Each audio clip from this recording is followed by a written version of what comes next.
हाय friends, Jai Jagannath.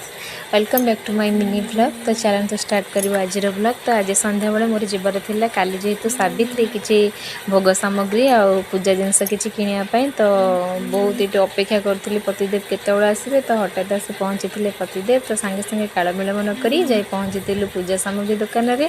तो एमती किसी शंखा सिंदूर दीप भोग सामग्री किसी किणी सारापर तो डायरेक्ट जाए पहुँची कारण भोक जोर लगुला।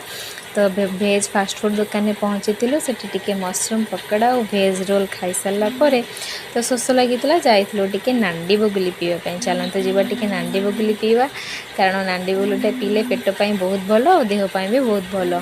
तो चलते पी सारापर तापर आउ कि ना घर को डायरेक्ट जीवा आउ कौन घरे आसी पहुँचला जेहेतु बहुत लेट हो जाता मत तो मेहंदी आसेनी मु खाली एमती हाथ में करदे जस्ट आ काली जेहेतु अमावास्या चूड़ी चेंज हेनी से राति चूड़ी लगे मेहंदी कर जाइए शोया रही। जय जगन्नाथ।